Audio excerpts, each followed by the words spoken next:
Online predator is arrested. The victim is a local 12-year-old, and the man authorities busted is thousands of miles away. Federal agents say the man convinced 3 victims to send him sexually explicit photos. Hi, everyone. I'm Stephanie Cruz. And I'm Ty Steele. The U.S. Attorney says Robert Garneau used a number of aliases online to communicate with 3 underage victims. Garneau was arrested in New York, and agents say he posed as a minor, and the victims are spread out across the U.S. One in Florida, one in Texas, and one in Vacaville. Fox 40's Doug Johnson joins us now live tonight from Vacaville with the latest. Doug? Well, Ty and Stephanie, this investigation actually took several years to complete. It started back in 2014 when the victim came and told his parents, his or her parents, that he or she had sent some nude photos of themselves, and now police believe they have arrested the man who received them. For many Vacaville parents, keeping track of their kids' social media accounts isn't as easy as watching their Little League games. Unfortunately, with social media, when kids go home and they have a problem, 24 hours a day, that problem stays alive. So, wish that there was a way that I could keep up with it. You know, just when I think I've got a hold of the Snapchat, then there's a new something else that they're on. This week, Vacaville police say they helped make an arrest in a case which highlights the importance of it. The victims and his family came to the police department and reported some inappropriate internet activity. Police say a forensics investigation led them to 21-year-old Robert Garneau in Warwick, New York. Detectives discovered he used one of 4 screen names on Instagram, Kik, Instant Messenger, and Skype to lure in his victims. Gained their trust and eventually requesting inappropriate sexually explicit photos. In December 2014, Vacaville police identified Garneau as the main suspect and handed their investigation over to Homeland Security. Federal investigators since identified 2 more of his victims in Texas and Florida. Vacaville PD believe more victims could be out there. If someone sees that photo and recognizes him, having interaction with him on the internet recently or over a year ago, encourage them to contact the Vacaville Police Department. Yeah, and in hopes of finding some of those victims, police wanted us to release some of Garneau's other usernames. Take a look. He went by the names of Raptor427, also went under the name Bobby6, Allison Dinero, and Gianna Fitz81. Reporting live in Vacaville tonight, Doug Johnson, Fox 40 News. Thanks a lot. We just talked about this. Mr. Garneau was in New York. That was his one of his online profile pics. I believe that was from Instagram. I was contacted December-ish 2014 by a very upset 12-year-old. Like many kids, he's online, he's looking for friends, just looking to talk to people. He's a little awkward, like many of our teens are. This guy goes to kids' accounts and he looks at ways to befriend them. Dude, I'm telling you right now, I feel that we've bonded these few minutes we've been talking. You feel like a little brother to me. By the way, just to let you know, my little brother died. Okay? So this is a bond I haven't felt in a long time. Our local victim, okay, felt bad for this guy. Bought this story hook, line, and sinker. Okay? Now, this wasn't the only time he used this story, mind you. This guy was practiced. He knew what he was doing. So, in the course of their conversation, he says, "Hey, Johnny, will you do me a favor?" He says, "I want to break up with my girlfriend, Allison Denario. I don't have the guts to do it, though. Can you help me out?" So he gets on Kik Instant Messenger, goes from Instagram to Kik, and basically writes Allison Denario, "Hey, just to let you know, he wants to break up with you." Girl comes right back and says, "Oh, okay. By the way, you sound cute." He gets him on Skype. Okay, he wanted to get him on Snapchat. Kid didn't have a Snapchat account. Eventually, the kid has the wherewithal. Okay, come forward and says, "Mom, did a bad thing. I'm embarrassed to tell you this, but this happened to me earlier." So I was lucky to find an agent in New York who, guess what, dealt with him 4 years earlier. She arrested him the day before his graduation. His parents were crushed. "What are you doing to my kid?" "What's your kid doing to other kids?" What's her response? I've got a son. Got 3 sons locally. I asked my son, who goes to the same school, hey, you know this guy? Oh, yeah. I met him on Instagram. Really? Yeah, he tried friending me, Dad. Sometimes it's no matter just being able to recognize these guys. Okay? When your kid knows that that bait floating in the water has a hook in it, hopefully they don't bite. Okay? But once again, unless we talk to our kids about it, they might. Main tools that were used in this case, Instagram for meeting the kid. Wanted to go to Snapchat. Why do you think you wanted to go to Snapchat? Can anybody tell me? Because it disappears. Okay? Snapchat, by default, all the content goes away. So the bad guy gets to see what he wants to see. Maybe do some captures on his side, but the evidence goes away off the kid's phone. I don't let my kids use Snapchat. Skype, okay, for free video communication. Kick Instant Messenger, okay. When our kids don't have cell phone coverage, a lot of times they say, "Hey, kick me." They're using that tool. Minecraft. Our bad guy. Who's familiar with Minecraft? Who has kids that play Minecraft? Our bad guy ran a Minecraft server. So he would basically lure kids in to play games on his server to basically network them and make them comfortable. This one, kind of same topic. I did this one back in 2006. Okay, it was an Xbox case. Okay, anybody play Halo? Okay, Halo was one of the first games that you could actually talk to somebody over the thing. Okay, short story. Victim lives in Santa Rosa. Bad guy lives in Placerville.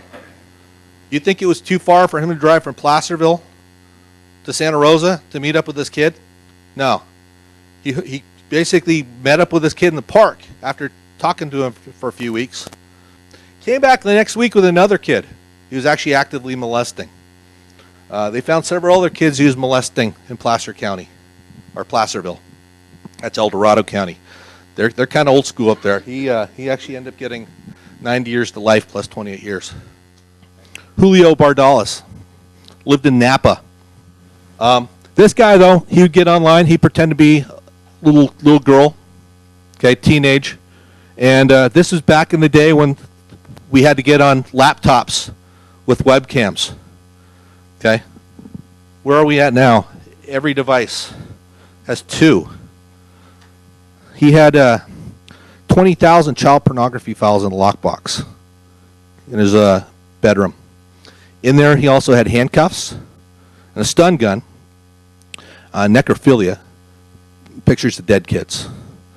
And he was writing rape fantasies. Okay, I'm convinced he was actually inviting kids into his apartment. He had a webcam on the pool in front of him, and there's a park nearby in the back of him. And he'd bring kids into his apartment, offer them gifts to be his secret girlfriend. I'm convinced he would hurt somebody. He got 6 years. I think he has to do 80% of it. But his criminal record was non-existent. The other guys, no criminal record. These are your next door neighbors.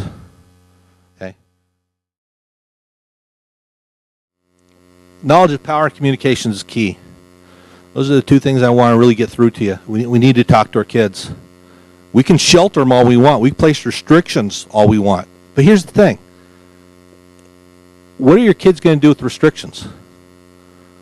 They're going to find the path of least resistance somewhere else, at a friend's house, at a library, at a public Wi-Fi. Okay? And they're going to do those things unless we talk to them, tell them why we're doing things and why we need to be careful and why we need to communicate on this stuff. We need to have that conversation with the kids about what's going on here and the dangers.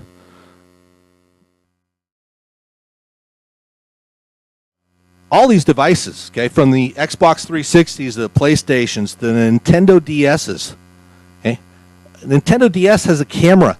Nintendo DS is Skype capable. It's got full internet as long as it has Wi-Fi. Okay, we're kidding ourselves if we don't think our kids aren't going to find a way to get on things. And once again, if not at home, their friend's house. We're having devices now 128 gigs that are encrypted, that have multiple applications, that are made for hiding data. Okay? Some of these take me a week to go through, depending on what I'm looking for, depending on how it's stored. And I have all the expensive equipment. How do you do that as parents? I know you guys are already overwhelmed with this question, but I'm just trying to tell you, it's awe-inspiring. That's why I'm saying communication's key. Talking to our kids, building that rapport. Because without that, frankly, it's going to be a losing battle. In addition, we're dealing with the cloud. Okay, for those of you who aren't familiar with what the cloud is, all of these are free. Well, most of them are, at least to a limited degree. Okay, there's iCloud, there's Box, there's Dropbox, there's Microsoft SkyDrive. Though I think they renamed that to something else. Amazon's Cloud Drive. Amazon's Cloud Drive. You may not know this. If you have that Amazon second day air free, Amazon Prime. Thank you, whoever said it. You get unlimited picture storage, okay, for free on Amazon. Where can our kids hide their pictures?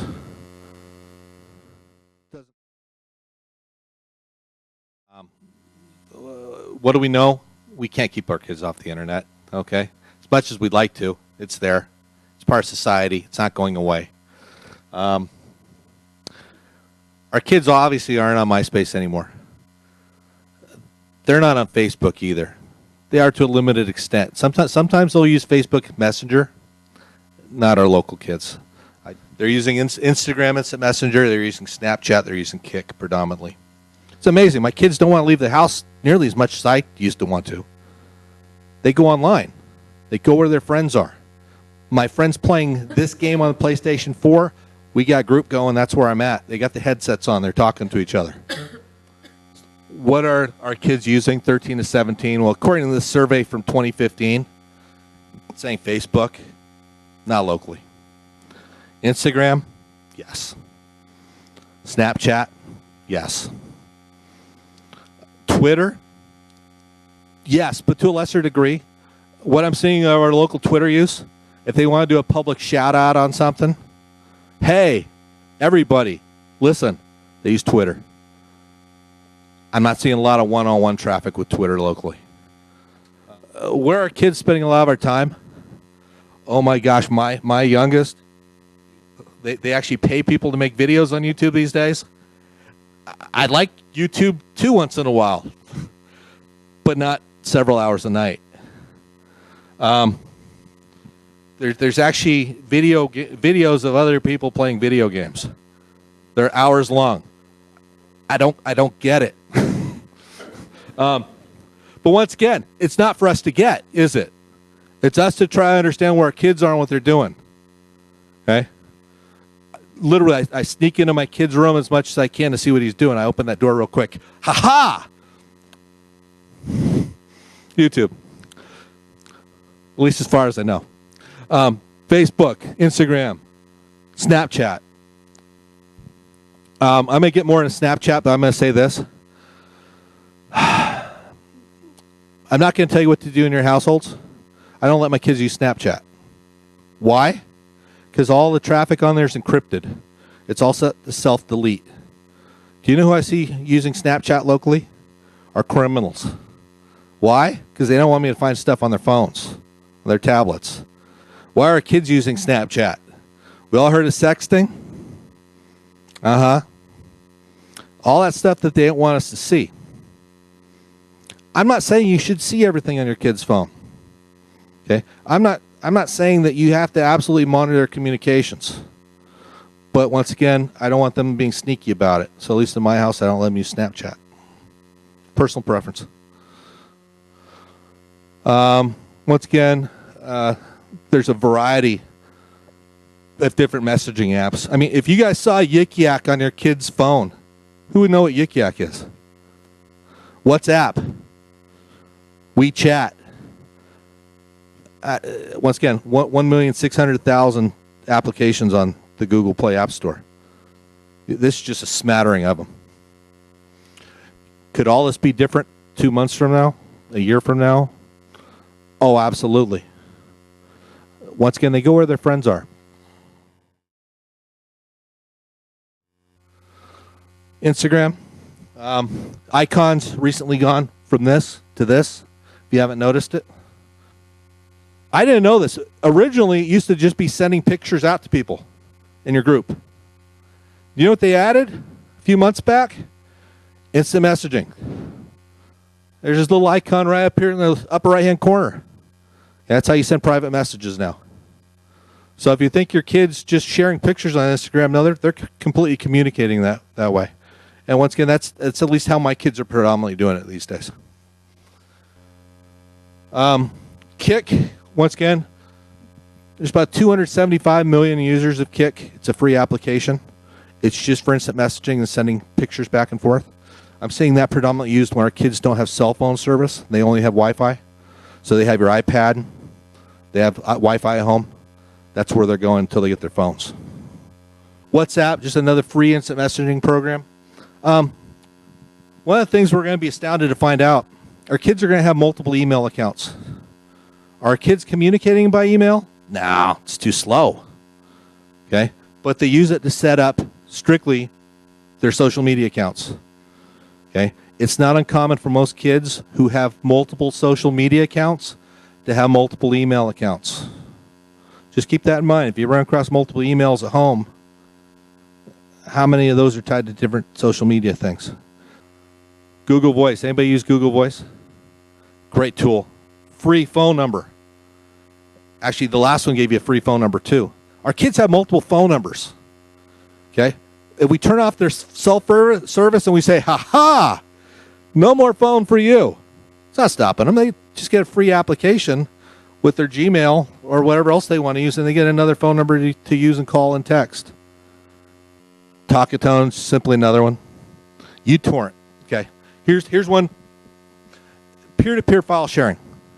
What these programs do, you put them on your phone, you put them on your computer, and you basically say, hey, world, here's what I'm willing to share file-wise. Pictures, videos, music from my computer to yours.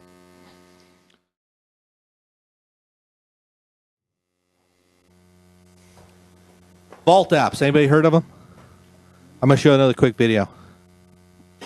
Now to some new questions tied to a massive sexting scandal at a high school out in Colorado. A lot of people asking, how did this go on for so long? This morning, a possible answer. By the way, this could be hidden on your kid's phone. NBC Kristen Dahlgren's here to explain. Kristen, good morning. Good morning. Yeah, I don't know about you guys, but I think I'm like a lot of people. I had never heard of these ghost or vault apps before this, but I bet after seeing this story, a lot of parents are going to be checking their kids' phones.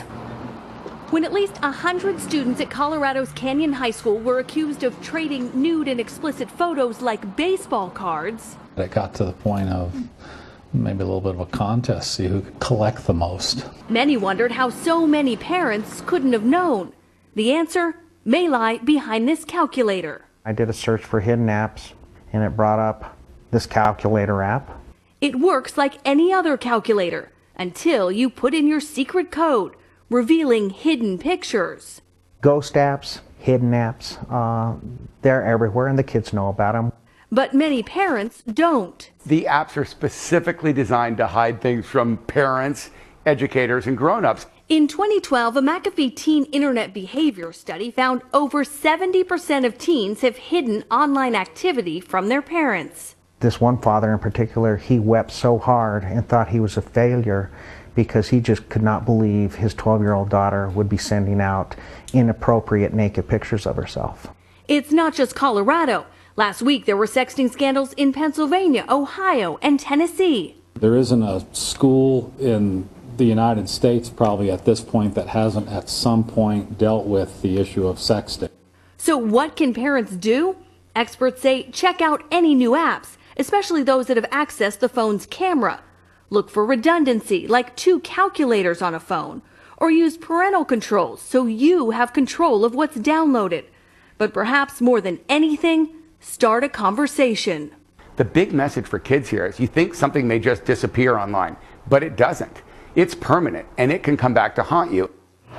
All right, so obviously talking is key. It's going to be hard for us to stay ahead of technology, but if your kids understand the consequences, it may make a difference. In Colorado, there could be huge ramifications. Those teens could face child pornography charges, which would mean, guys, that they would be registered sex offenders for the rest of their lives. This was hugely eye-opening to think that there are apps that might look like the calculator app or something innocuous, and it hides something like this. My children are starting to dislike this show because I go home every day going, let me see your phone. Exactly. No, it's just, you learn something every day. It's unbelievable. Kristen, thank you.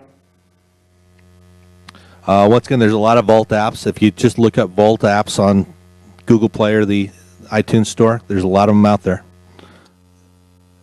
There's no way just to scroll through a phone and say, hey, this is a Vault app. That's what they're made for.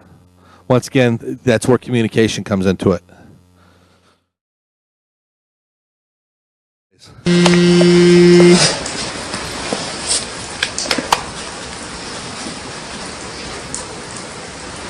Need to see you now. Send me hot pic from Steve. Do you send it?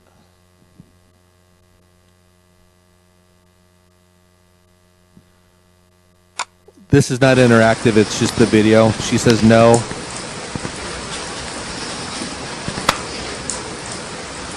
That's a done deal, and she goes back to her homework. Congratulations, you made the right choice. Now watch what happened if you chose differently.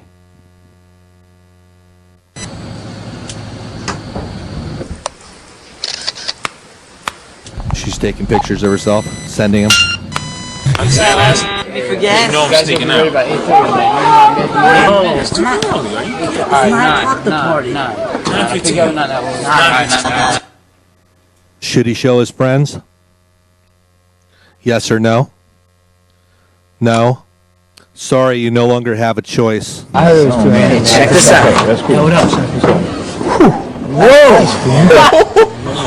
Oh man! Yo, send that to me. I'm not gonna. Come on, send that to me. Should he pass it on? Yes or no? No. The decision's out of your hands now. Man, you a pimp. Yo, you look at that screen. Look at that, boys. Check that out, boys. I gotta send. I had to send this to Mark. Send that out now.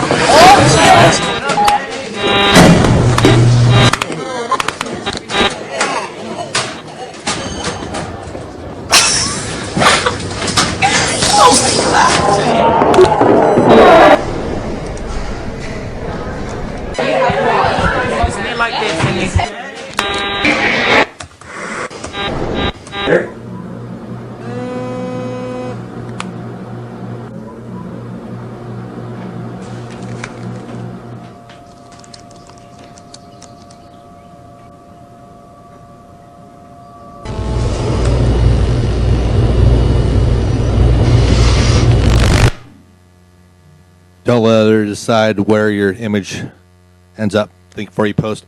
Not one kid in that had a smartphone. Completely dated. Your kids are going to laugh. Oh my gosh, how old is this video? But is the message any less for it? No. Snapchat. We talked about that. Keep what you want. We'll get rid of everything else. Enjoy conversation. This is what's being used predominantly by for sexting by our kids. Because our kids are taking their phones, the privacy of the room or bathroom, usually using the mirror, taking pictures of themselves to send to significant others. Why? Well, because one, they want to build that, hey, I'm showing that person I'm special. It's just what kids do now. I don't know if we can stop it. But we're going to try. But it's supposed to get rid of that picture by default. But how many different ways are there to take and capture what's on the screen? Now, you used to just be able to do a screen capture, but the app said, oh, no, hey, we're going to warn the other party that's going on. There's other apps. There's other ways to get around it that you can actually capture the screen. Okay? How easy is it to use another camera, another device to take a picture of the screen? Our kids aren't thinking about that. They're living in the moment. Once again, those are the things we have to talk to them about. A lot of the sexting, we just try to notify parents. But keep in mind, it could be child pornography depending on the nature of the picture. What if your kid has child pornography on their phone? They're not in Vacaville. They go to a different state or country. What if they send it to somebody else? Transmission of child pornography can be a federal offense. I hate to say it, your kid shares that photo with the entire football team or the school, okay? Or they create that thing, Vaca High Hose or whatever other group they want to. We're probably going to come after them pretty hard. They kind of breach that line.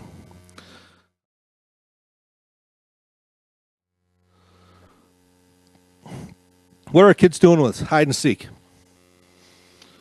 Mom, I deleted my browser history. You'll never know. Our kids know that all these applications on their phone, or at least a lot of them, especially the browsers, now have all-in private browsing functions. It hides their internet history. It doesn't store the cache like it used to. It keeps it in temporary memory. So just keep in mind that works that way for Safari. It works that way for Google Chrome. It works that way for Internet Explorer. It works that way for Firefox. It works that way for all of them. We're not just being able to check their browser history anymore to see what they're up to. The kids know that.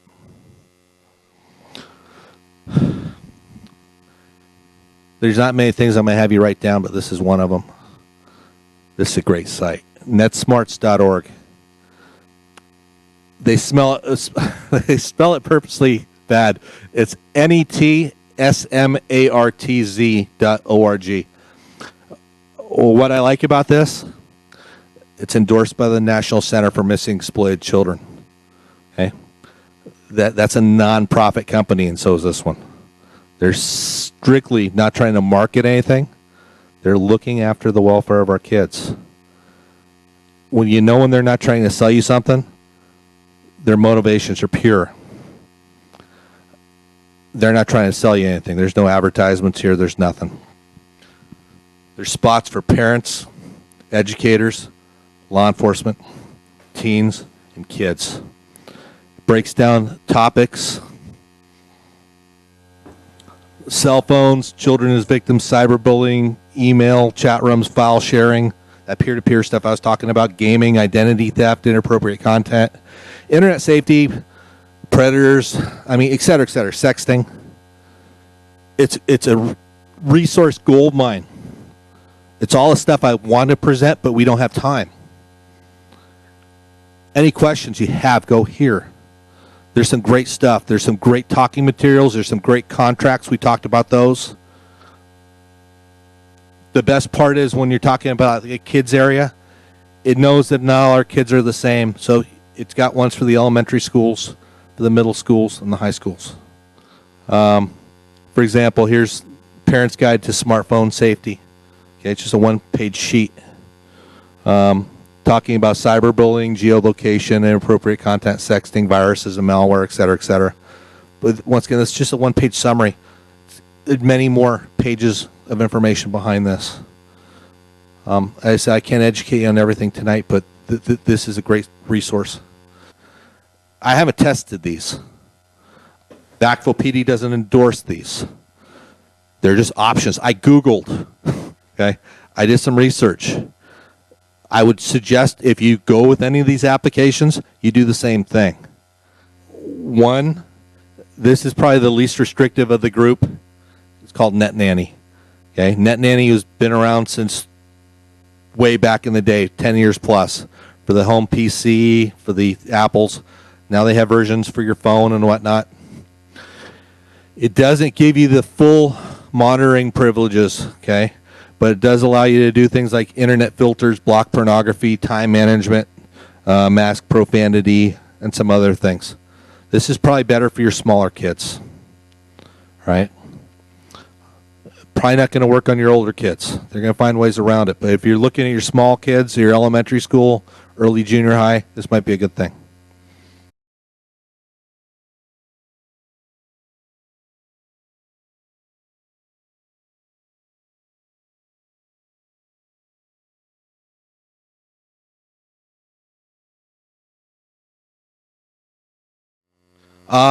Here is a contract I wrote to my kids.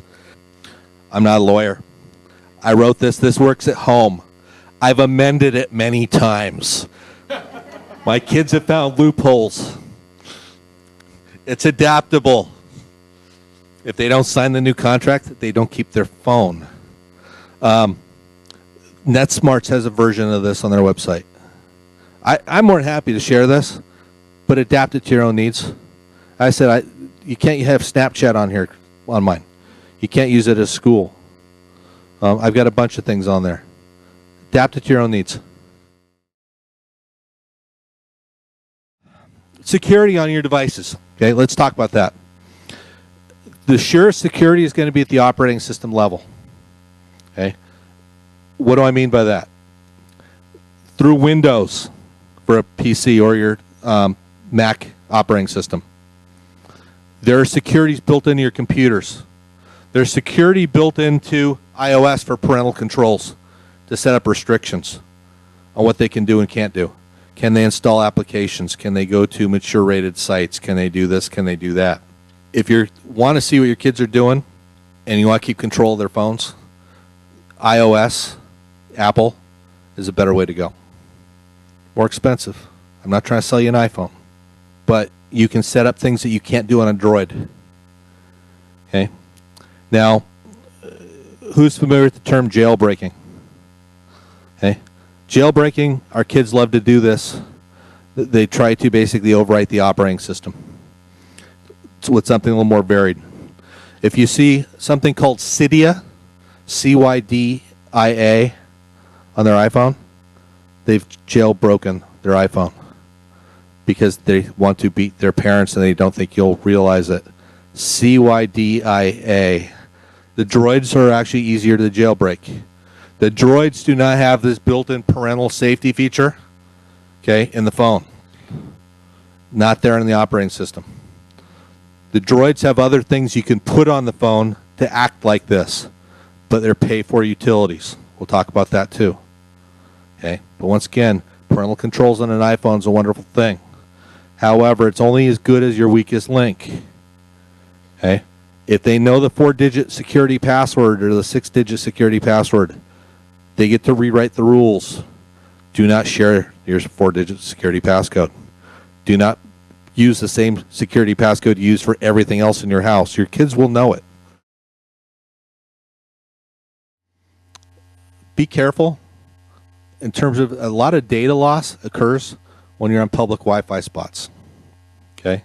When you go to an unsecured location with your phone and it says free Wi-Fi and you're at a hotel or a restaurant or a public place or an airport, especially in another country, do you think it's a good idea to get on the free Wi-Fi and throw in a credit card number? Do you think they might be sniffing for your personal information? Yeah. They'll make it look like you're on the internet, but they'll funnel stuff through a computer and basically sniff all your stuff to get your personal information out of there. One thing I do want to warn you, between the Apple and iPhone products, the Droid products tend to be a little bit more virus prone. Get to antivirus. There's a number of free programs that are out there, applications that do that. I have seen some viruses take over some phones, send some information people didn't want to send.